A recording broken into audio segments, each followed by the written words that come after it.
Chahut Média.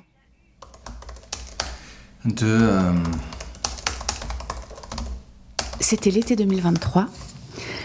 David et moi, on découvrait ChatGPT et on s'amusait à le tester. Comme on est toujours à la recherche d'histoires inédites, on commence à l'interroger sur des personnalités qui un jour seraient passées par la Suisse. Tu parles pas très bien cette machine. Hein. On teste des noms d'écrivains et d'écrivaines et on lui pose la question. Non mais laisse-moi. Hey. Connais-tu des personnalités littéraires qui ont visité la Suisse au 19e ou au 20e siècle ? David. Okay. Quelquefois, elle y a visé juste, avec James Joyce ou Nietzsche. Quand même, je regarde juste comme... Voilà. Et d'autres fois, elle racontait n'importe quoi, comme pour Virginia Woolf. Virginia Woolf a séjourné longuement en Suisse au début du XXe siècle. Jamais. Virginia Woolf, jamais. Je m'excuse pour la confusion. Bref, on passait le temps jusqu'à ce que ChatGPT nous sorte ça. Simone Weil a passé plusieurs mois de convalescence en Suisse à partir de l'été 1945, après avoir été déportée durant la Seconde Guerre mondiale.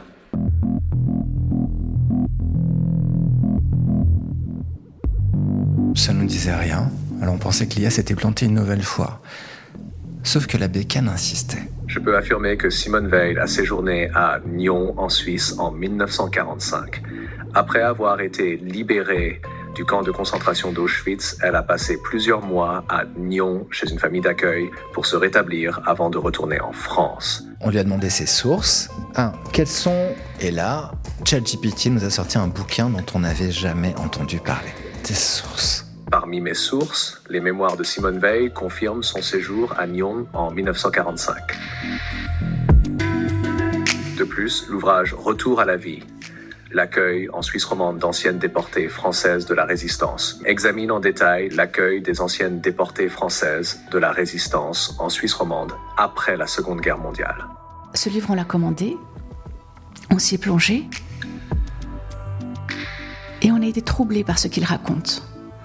Alors on a tiré le fil. Ce qu'on a trouvé à mesure qu'on avançait dans notre enquête, c'est une histoire souterraine. Ce qu'elle raconte, c'est la manière dont la Suisse a accueilli les réfugiés pendant et après la Seconde Guerre mondiale. Vous avez été un homme très courageux. C'est-à-dire que j'ai fait comme les autres. Oui. J'ai fait mon devoir. Cette épopée, on la retrace en 7 épisodes, loin du grand récit national. Vous avez la franchise de dire oui, j'étais pour Pétain.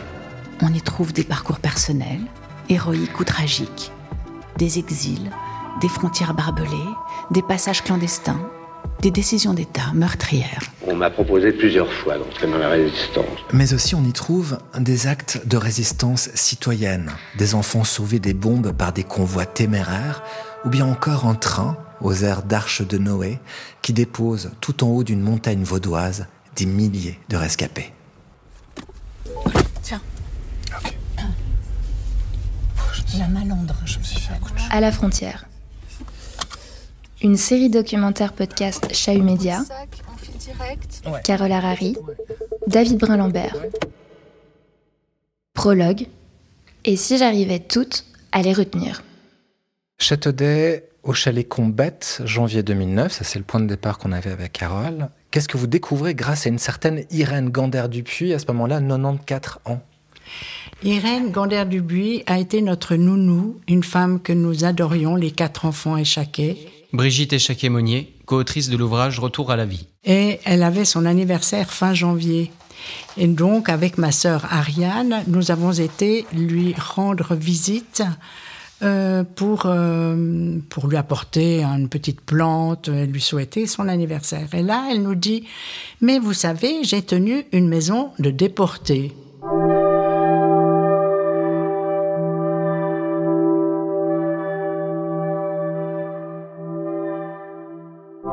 Elle avait une mémoire qui était un peu défaillante, elle n'arrivait pas très bien à s'expliquer, mais elle disait « mais c'est ton père, mais c'est ta mère ».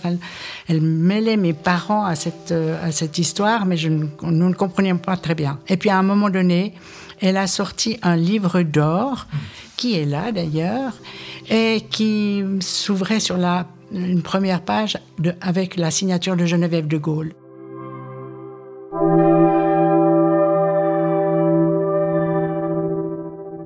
quand j'ai vu ça, je lui ai dit, mais Irène, tu ne nous as jamais dit que tu avais connu Geneviève de Gaulle.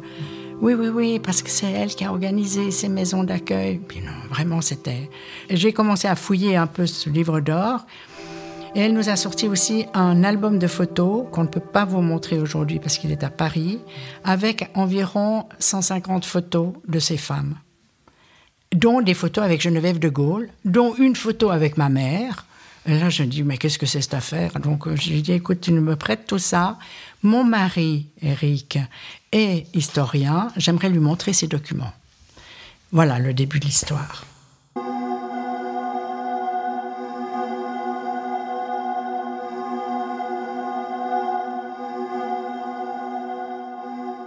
Dans la joie de retrouver mes camarades du camp autour d'une table exquise et abondante, dans une chaude atmosphère d'amitié que vous savez si bien créer autour de vous, chère mademoiselle Irène, avec toute ma reconnaissance. Geneviève de Gaulle, 19 septembre 1945. Jamais nous n'avions parlé de cette histoire et mes parents, en tout cas jamais. Je pense qu'ils avaient d'autres soucis quand ils nous ont eus. On n'a jamais parlé de ça. Et avec ma sœur Ariane, on s'est mis à faire une quête ici, une recherche pour savoir si les gens d'ici s'en souvenaient. Donc on a interrogé tous les octogénaires, nonagénaires de la région pour essayer de savoir qu'est-ce qui s'était passé dans cette maison. Parce qu'Irène, elle racontait les choses, mais c'était pas très précis. La genèse, c'est ce que je viens de vous raconter, mais il y a eu une deuxième genèse avec la découverte d'une des déportées qui a séjourné ici et qui était donc Noëlla Rouget-Podo. Et ça a été le début vraiment d'une recherche plus importante. Alors, ce que moi j'ai découvert, c'est tout à coup, là au milieu, il faut que je retrouve où il est. Éric Monnier, co-auteur de l'ouvrage « Retour à la vie ». Voilà, il est là. Un soir, en gris vert, de par les rues de Châteaudet, j'entrevis charmante silhouette française, les enfants de Mzelle Irène, c'était au début d'octobre. Et je revins un jour encore en éveil. En éveil. Toujours gentiment reçu ici par celle qui collabora à gâter de tout son cœur de si méritantes pensionnaires. Voici la France plus proche que jamais de mon cœur. Et puis, je ne lis peut-être pas tout, mais il y a une signature, André Rouget, Genève. Et là, j'ai dit, mais c'est André Rouget, mais je sais qui c'est, je l'ai connu.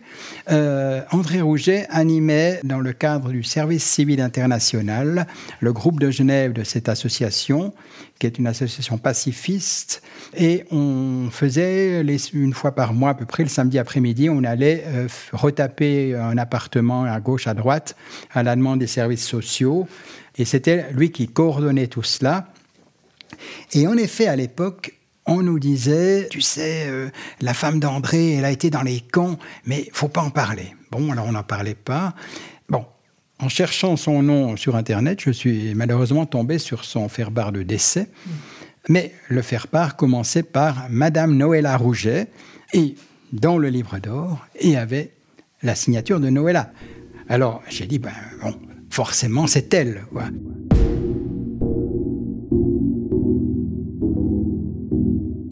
Arrêtons-nous maintenant à une figure extraordinaire. Noëlla Rouget a 100 ans. La voilà photographiée ce matin par Jay Louvion. Elle est une des dernières survivantes de la résistance. On l'a décorée ce matin à la résidence du consul de France, Patrick Lachaussée. C'est l'histoire de la déportation à Ravensbrück. C'est aussi le geste exceptionnel de cette gaulliste catholique engagée. Elle avait demandé, après la guerre, la grâce pour son propre bourreau, l'homme qui l'avait déporté et qui avait fait exécuter son fiancé.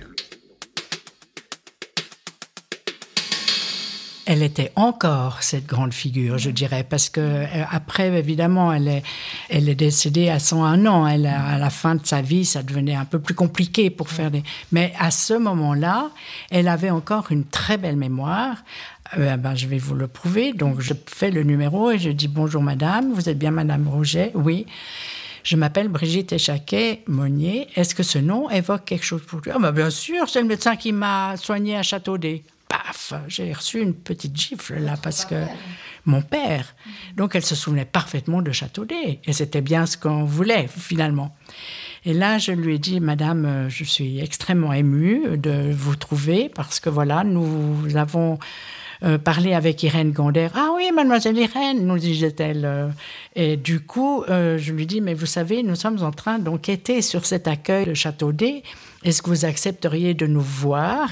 Et donc, en effet, Noëlla Rouget, elle a une certaine notoriété du fait de son histoire incroyable. Et puis ensuite, voilà, on a beaucoup parlé d'elle comme la résistante qui a fait gracier son bourreau, etc. Mais ce que je comprends, c'est que vous, elle a été vraiment le fil rouge de votre enquête. Absolument. Parce que c'est grâce à elle qu'on a pu savoir comment s'organisait cet accueil.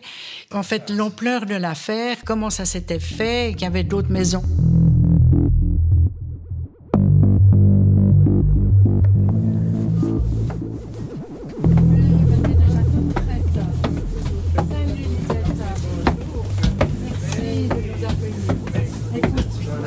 Bonjour madame. Est-ce qu'on peut faire juste un petit tour au grenier? Oui, merci. Nous sommes dans le chalet Lagunflou qui a accueilli une centaine de déportés sur 6 mois. Et nous sommes dans le grenier qui est tout en bois avec un étendage à l'âge, 4 petites pièces qui sont numérotées d'ailleurs. Et la chambre numéro 15, on est en train d'ouvrir, est la pièce où il y avait la réserve des vêtements que les habitants du pays avaient donné à ces déportés qui avaient très peu, qui sont rentrés sans peu de vêtements. Et ils étaient ici dans des malles, j'imagine. Il y avait aussi une fonderie. Et il y a une des déportées qui s'appelait Madame François, qui adaptait les vêtements récupérés pour les déportés. Donc elle se faisait des belles robes, etc. On peut allumer quand même. Mais oui, là, c'était à l'époque, c'était tout des chambres à coucher. Là, oui, ouais. Oui. Et vous disiez, oui, donc il y avait quoi, une vingtaine de personnes? Une vingtaine à peu près, à la fois, elle pouvait être une vingtaine. Oui. D'accord. Et il y en a eu donc en tout, entre 80 et 100, on n'a jamais reconstitué la liste exhaustive de celles qui sont venues, mais c'était à peu près, aussi si on regarde les photos, on voit qu'elles sont... C'est ça. Il y avait un lit là, à l'époque. D'accord. Au lieu de la table, il y avait un lit. Oui, là. oui. Vous comprenez? Très bien, ouais. C'était bien là. Il y avait des lits là, à l'époque. Oui, ouais. Eh oui. Dubu, elle s'appelait Dubu à l'époque, qui était notre... Eh oui, ma foi. Oui.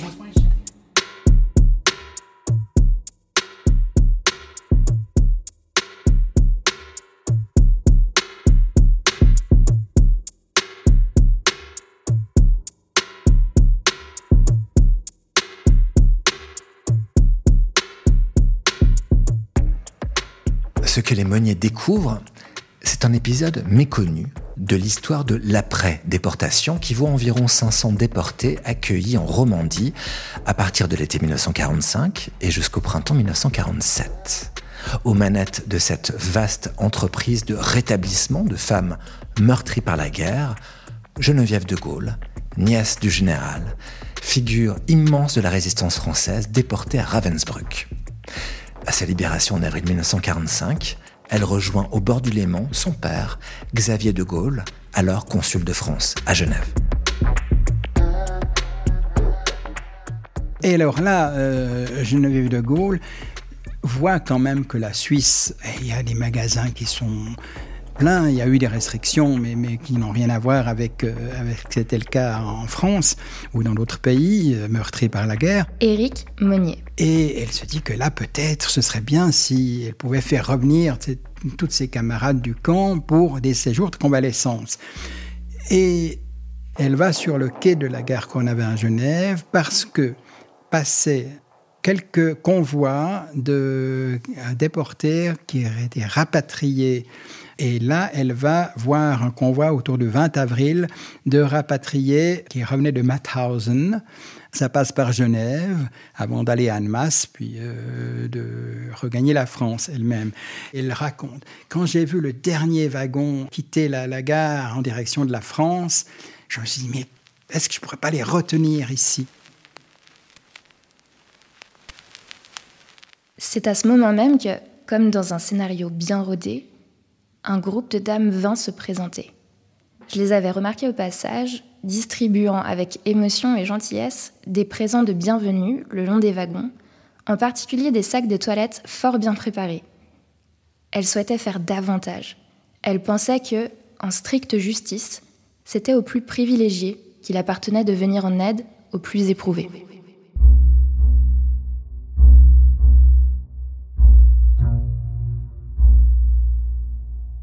Geneviève de Gaulle, extrait d'un article publié dans la revue Voix et Visage, édité par l'ADIR en mai 1965.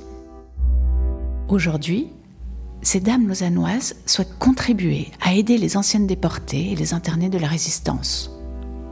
Leur rencontre avec Geneviève de Gaulle, vécue sur un quai de gare, amorce une aventure humaine et humanitaire exceptionnelle qui voit la nièce du général mettre toute son énergie à adoucir le sort des détenus libérés. En somme, ces femmes, qui apparemment étaient si faibles et si épuisées aussi, elles étaient plus fortes que ces SS qui avaient pour eux le pouvoir, tous les moyens. Geneviève de Gaulle, résistante française, militante des droits de l'homme et de la lutte contre la pauvreté. Leur force, c'était la force de leur volonté. Et ça, personne n'a pu l'abattre.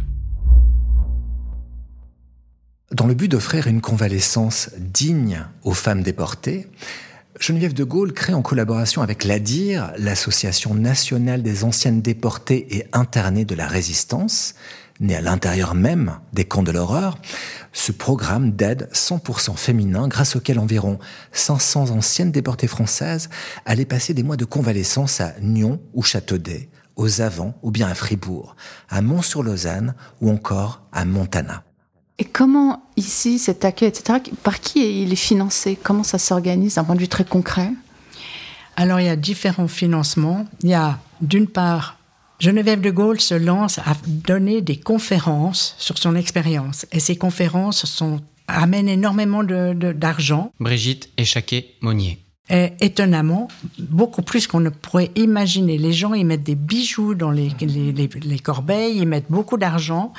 Donc, elle a apporté beaucoup. Le Don Suisse, qui est un organisme qui a été organisé par le gouvernement en 1944, au moment où le vent tourne du point de vue politique, ils se disent maintenant il faut qu'on mette des sous dans... Alors, le Don Suisse a donné à peu près la somme équivalente à ce que Geneviève de Gaulle avait gagné. Oui, c'est vrai que c'est une rockstar. À un moment donné, dans ses conférences, on a trouvé dans la Gazette de Lausanne un petit entrefilet qui dit « La conférence de Geneviève de Gaulle de ce soir est pleine, elle sera redonnée demain ». On sait qu'à Martigny, ils avaient mis des trains spéciaux pour que les gens puissent regagner d'autres endroits du Valais. Donc c'était vraiment quelque chose d'absolument extraordinaire, quoi. Appel. Le comité de coordination en Suisse fait un appel pressant à toutes les privilégiées qui ont été à l'abri des horreurs de la guerre et de la déportation.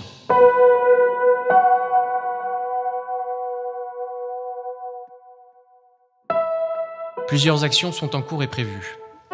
Une première maison de repos mise gracieusement à disposition par Madame Volutaire de Loriol s'ouvrira prochainement à Crassier-sur-Nyon. Une vingtaine des déportés y sont invités pour un séjour de 2 à 3 mois. D'autres centres d'accueil sont cherchés activement, ainsi qu'un sanatorium ou, à défaut, des lits dans des sanatoriums. D'autre part, les familles désirant inviter une ou plusieurs déportés ou en adopter par voie de marrainage sont priées d'écrire sans tarder à Madame Torel, Hôtel Beau Rivage, Lausanne, en utilisant le formulaire d'inscription ci-joint. Les dons en ligne sont recueillis avec reconnaissance au compte de chèques postaux. Geneviève de Gaulle, pour les prisonnières et déportés, 11 347 à Lausanne. Est-ce que vous mettriez cette générosité sur le compte aussi de la stupeur face à peut-être les révélations d'après-guerre? Voilà ce qui s'est passé, puis en Suisse, on réalise à quel point on a été protégé des violences, à quel point on a été protégé des fléaux. Peut-être qu'on ne savait pas, ou pas tant que ça, mais néanmoins la culpabilité est à ce point-là écrasante que la population se sent peut-être un peu redevable face à ces survivants, survivantes. Probablement, tout à fait, probablement. Je pense qu'il y a dans les journaux, les journalistes vont quand même s'intéresser assez rapidement à cet accueil. Plusieurs disent ce qu'on fait, c'est si peu par rapport à ce qu'elles ont vécu, quoi. Mais il y avait peut-être chez certaines personnes la conscience aussi plus politique. Qu'en effet, la Suisse officielle, c'était un peu les compromissions. Je ne sais pas à quel point c'était su à ce moment-là, hein, les compromissions de la Suisse avec le Reich, mais enfin, il devait quand même voir quelque chose.